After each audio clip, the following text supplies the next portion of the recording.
Mary J. Blige. Thank you. Thank you so much.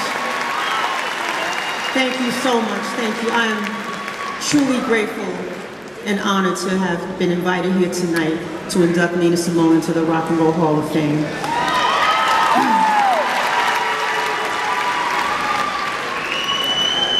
Please bear with me. This is a very long speech, but I'm here for the Queen tonight, so I couldn't pass it up. I'm gonna take my time. I might stutter, but I'll come back. Nina Simone could sing anything.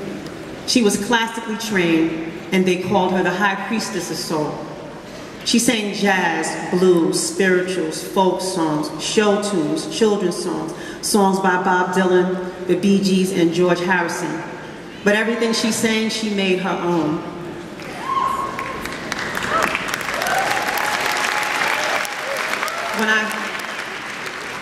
When I heard Ne me quitte pas for the first time, the song she sang in French, I couldn't understand a word she was saying, but I felt everything she was saying.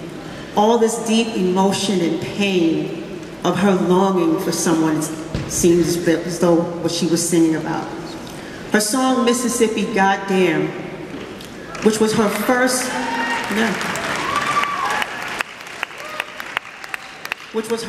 civil rights song in response to Medgar Evers' death in Mississippi and the 4 little black girls in the Alabama church bombing, gives us chills with this anointing and frustration and anger of the racism that was going on in the world. Nina was bold, strong, feisty, and fearless, and so vulnerable and transparent all at the same time.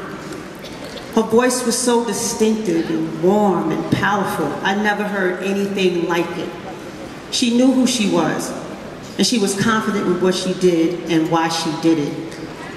But it was often the lack of confidence in herself that people could relate to. Nina sang through all her pain, her joy, her confusion, her happiness, her sickness, her fight. She fought through all the stereotypes. She fought for her identity. She fought for her life.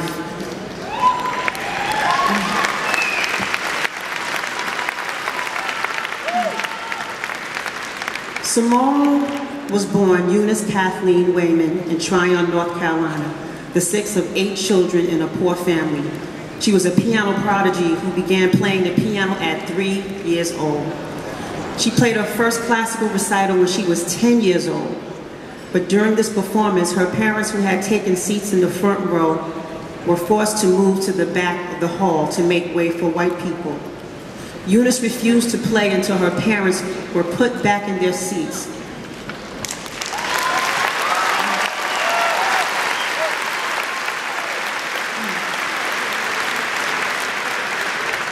It was a moment that would haunt her forever. Later, after years of training, her ambition of becoming the world's first prominent black female classical pianist was crushed when her application to the Curtis Institute of Music in Philadelphia was denied. She spent the rest of her life convinced that she was rejected because of racial prejudice. Eunice Wayman took on a new name, Nina Simone. And her very first album, 1958's Little Girl Blue, contained her defining biggest hit ever, her version of I Loved You, Pogie, from Pogie and Bess. Andrew Young, who was the mayor of Atlanta and the U.S. ambassador to the United Nations, who was later congressman, said that during his days as a civil rights organizer, Simone's music was the soundtrack of a movement. Every home I went to had Nina Simone. I mean everyone, he said. For all the people in the civil rights movement, it was an identity. Her songs about injustice, struggle, and black light resonate to this day. They're just as relevant to Ferguson or Baltimore or Mississippi as they were in the civil rights era.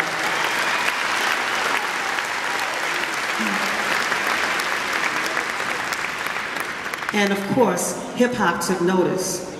with artists such as Miss Lauryn Hill, Kanye West, Common, Jay-Z, and myself, amongst others, sampling her extensively. And she has influenced countless singers, including every woman and many of the men that are here on the stage today.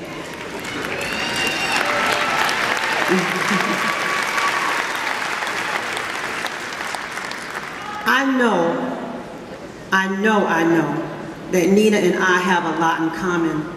Through our pain and our turmoil, we sing and we heal, and we help people heal, and we help people get through.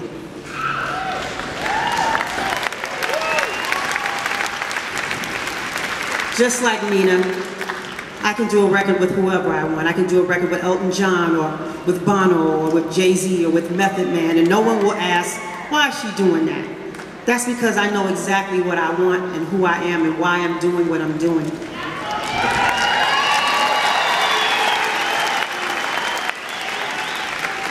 And that's what Nina did. And that is why she is so important and she means so much to me. And so it is with great pride and great pleasure that I now welcome Nina Simone into the Rock and Roll Hall of Fame.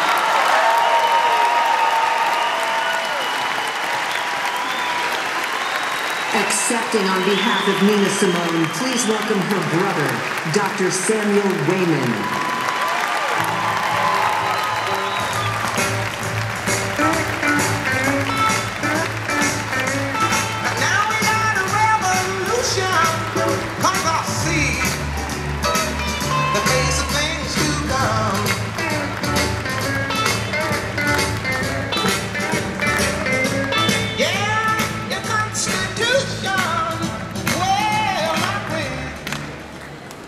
Hello. Hello. My name is Samuel Wayman. That is Eunice Wayman. Everything that Mary J. Blige said is true.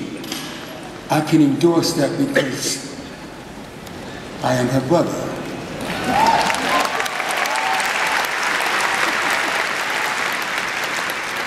I'm going to tell you a couple of stories. They said I only had 3 minutes. I said, no, I don't. I'm going to take as much time as is necessary to say what I need to say.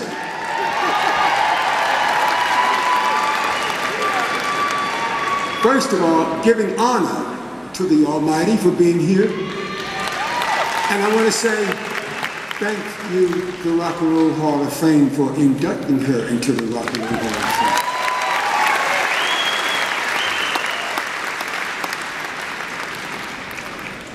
It is the oddest thing for you to induct her because Nina Simone, Eunice Wayman, is a nonconformist. She's a non-traditionalist, as I am.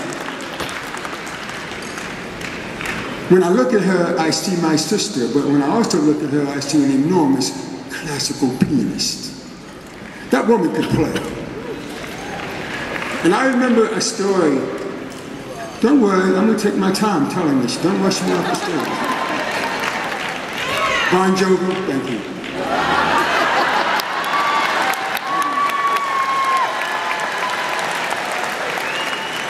To all the artists who were inducted into the Rock and Roll Hall of Fame, you deserve it.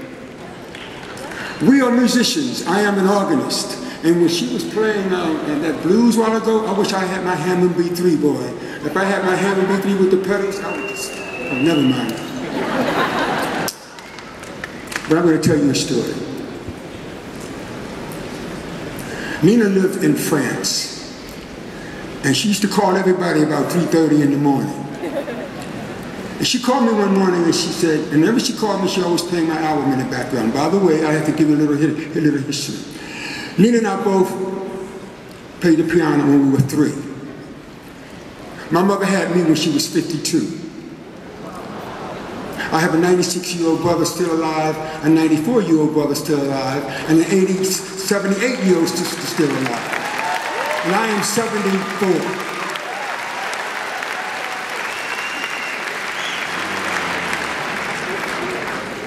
Nina took lessons from a lady named Mrs. Mazinovich. She was a German lady. And I told and I took lessons from the same lady.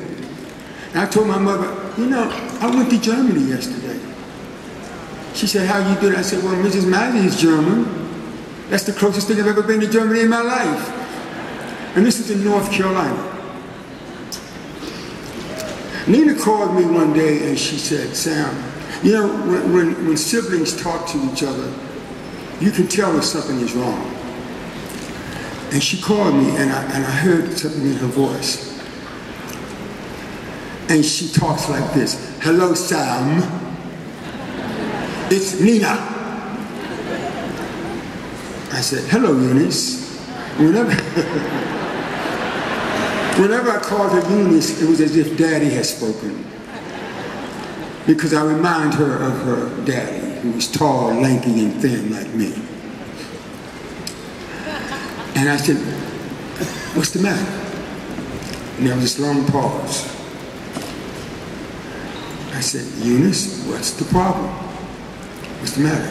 And she said, Sam, if I hand you the torch, will you take it? And I paused and I said, yes. She said, I was hoping you would say that. I knew you would say that. Now, you have to understand my background.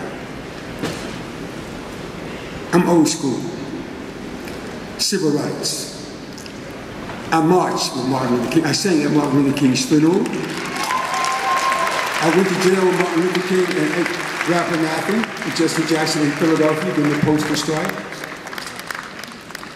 We marched in Cairo, Illinois, Philadelphia, Mississippi. The goon squads, the tanks, the German Shepherd dogs, the water hoses. I got marks on my back. I'm a survivor, and I'm still here. I'm still here. I believe in fighting for equality. That's why Nina said, you don't have to live next to me, just give me my equality for my sister, my brother, my people, and me. That's what she said. And I want to tell you something. When she said to me, will you take the torch? This is what she meant. Whoever knew 30, 40 years ago that this award that you're giving her tonight, this is the torch she was talking about. You know, things happen for a reason. Yeah, come on, these things happen for a reason. You don't always know why.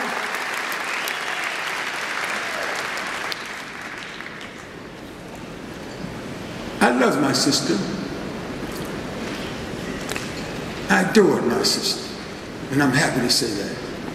No, I didn't worship her. I don't worship anybody. I adored her. And she loved me. I'm here because I am family. I'm here because I am blood. And I'm here to suggest to you, to all the brothers out there, protect your sisters. Go ahead, come on. I got a story to tell you. I protected her when she was alive, and I'm going to protect her now that she's sitting next to you. She's out here, by the way. She's soaring over here. I know she's here. You can feel her. I know it. Mary J. Blige knows it too. She's sitting next to you. She's sitting next to you. And you know, if she was here, she would say thank you, but she would always say, damn, Sam, what took you so long?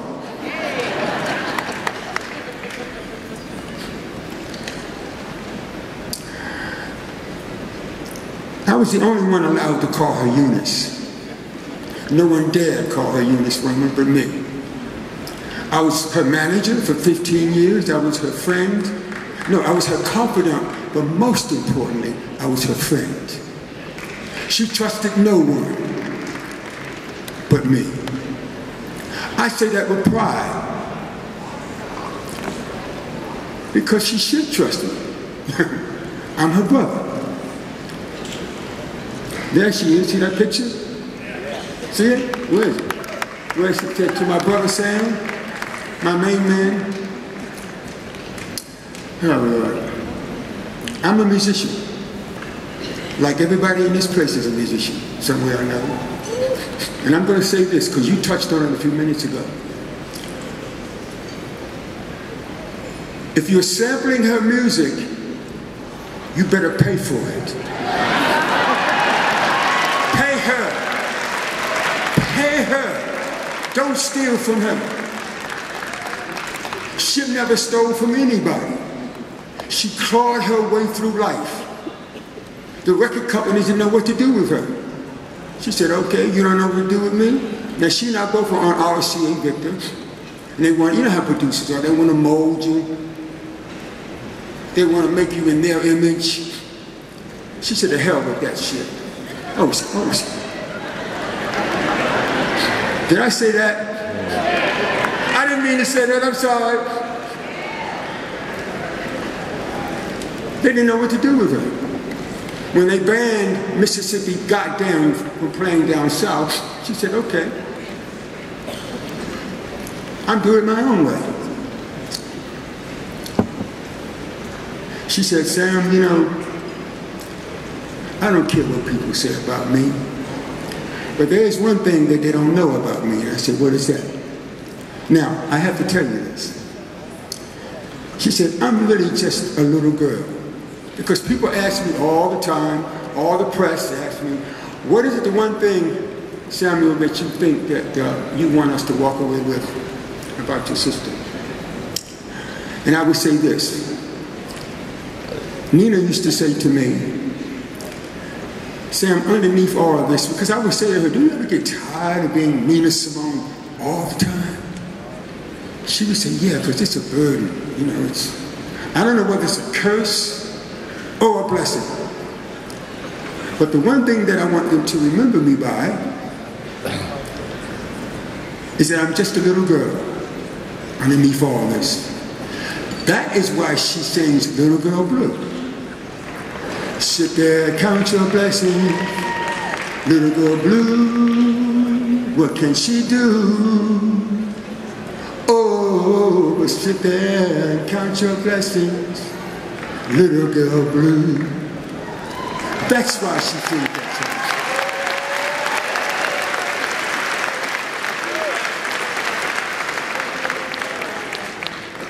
song. We were laying in the sun on the top of a roof in Hollywood where we lived together. She used to bask in the sun, and she used to love her black skin. At first she thought she was really ugly. Now remember, she was Eunice Wayman before she became Nina Simone. Black beauty then was based on white features. You all know what I'm talking about, come on, you know. That was a period in this day and time, in this country. I take my time, I know you got 3 minutes. Give me a minute. Give me a moment, please. She said she went to Africa. And when she came back from Africa, she was a queen. She said, Sam, I have never seen so many black people in one place in my entire life. So I'm going to say this to all of my young girls, sisters, young children. If you want to be a queen, you are a queen.